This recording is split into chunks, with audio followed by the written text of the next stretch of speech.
The Forum at 8 on SAFM. We start with the Forum at 8 this morning. The African Union has been championing a campaign to get people to make their governments more accountable based on shared values of collective responsibility and gender equity. The idea is to get the AU to engage with people at grassroots level instead of observing the usual diplomatic channels, so that AU decisions are informed by both input from elected representatives as well as ordinary citizens. The format this engagement process has taken in other countries on the continent has been through a discussion with citizens via broadcast platforms to enable proper interaction and feedback. On the Forum at 8 this morning, the question we're asking: how can citizens of Africa best hold their governments accountable? How can citizens of Africa best hold their governments accountable? Joining us in the studio is Dr. Salah Siddiq Hammad. He's the Department of Political Affairs African Union Commissioner in the Commission. He joins us in the studio, as well as Kofi Kwaku. He's analyst and senior lecturer at the Graduate School of Public and Development Management at Wits University, as well as Dr. Madlo, who's African political analyst. A very good morning to you all, gentlemen, and thank you very much for taking the time to join us. Thank you. Good morning to you and your listeners, Pizzo. All right, good morning. This is Kofi. Let's first start with you, Dr. Hammad. This idea of holding these should I say, public forums or public dialogues with citizens of Africa to speak about accountability of governments. But I'm more intrigued by on the basis of shared values. Is that on the assumption that as Africans we have a common identity, destiny, and perhaps a developmental path that is the same? Well, let me begin by thanking you for having me on the program this morning. It's a pleasure to come to this famous show, which is heard nationwide. It's a pleasure for me to be on it this morning. And let me begin also by saying that the African Union Commission is no longer an organization that is representing member states. It's a people-centered organization. The leadership made it very clear that this organization represents all African citizens. And then when the debate began on African shared values in 2006, the idea was to identify a set of common principles and beliefs that will bring us together, united as Africans, so we can move forward with the continent, and we can then have a united, prosperous and peaceful continent.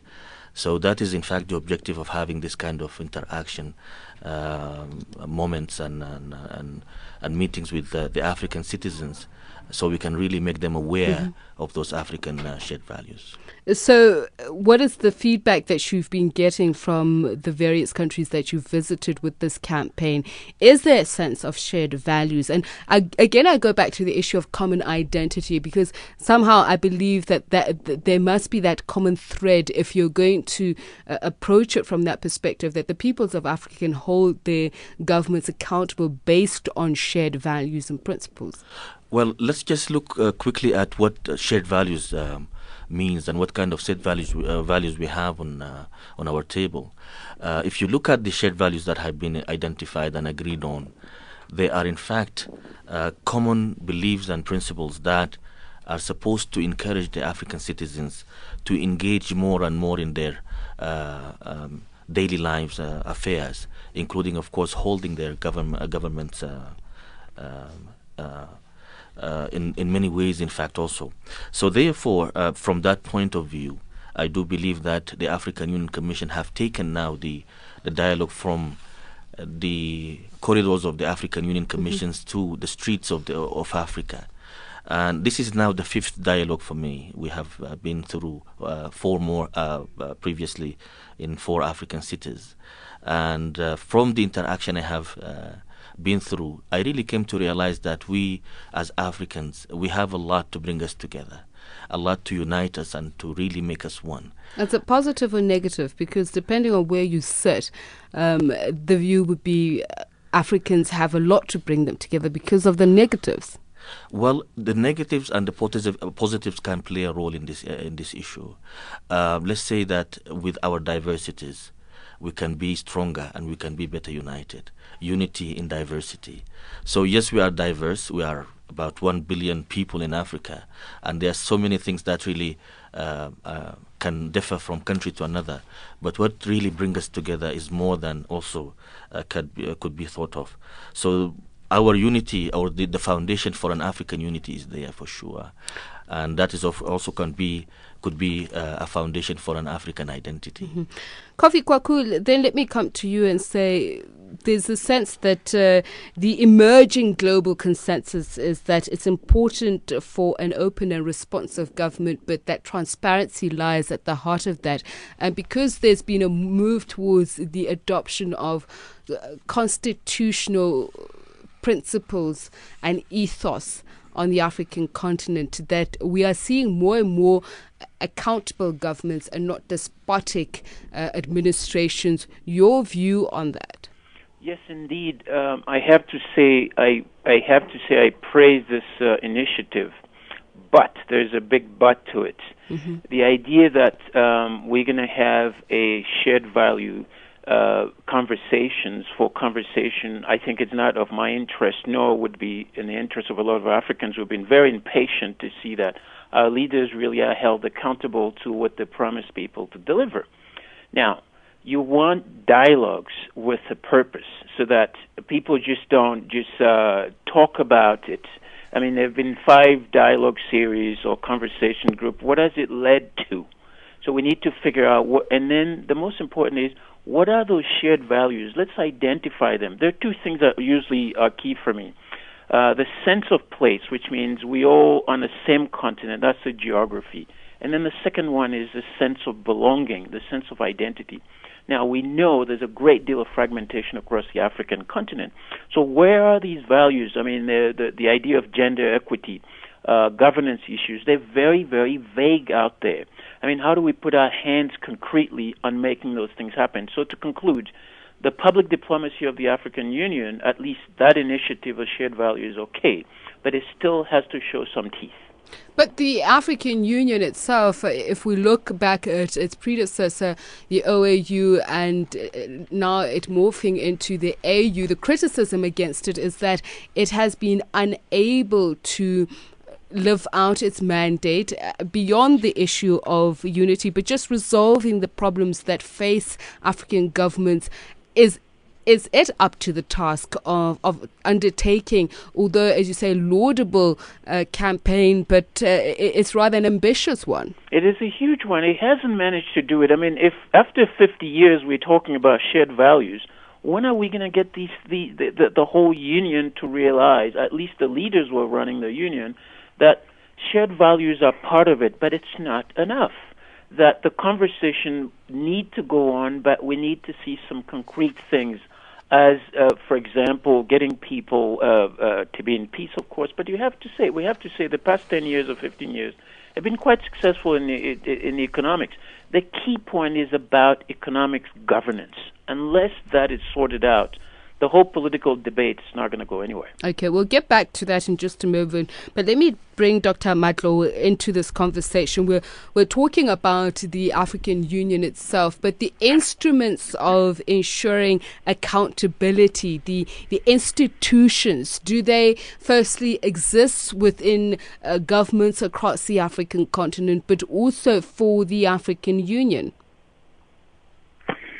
Well, thanks, Bizo. I think I'll pick up from where Kweku left.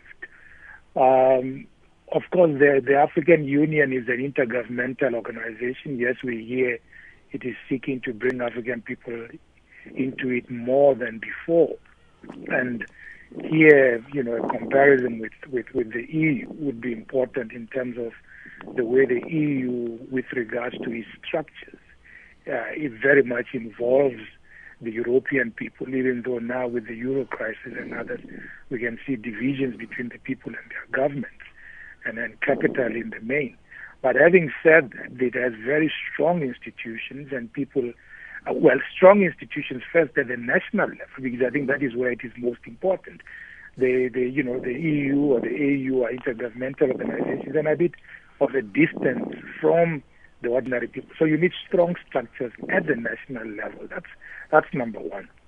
And then, of course, in the African context as well at the sub-regional level. So ECOWAS, SADC, East African Community, CIMAC, and of course in North Africa, the Union of the Maghreb anyway is not functioning at all.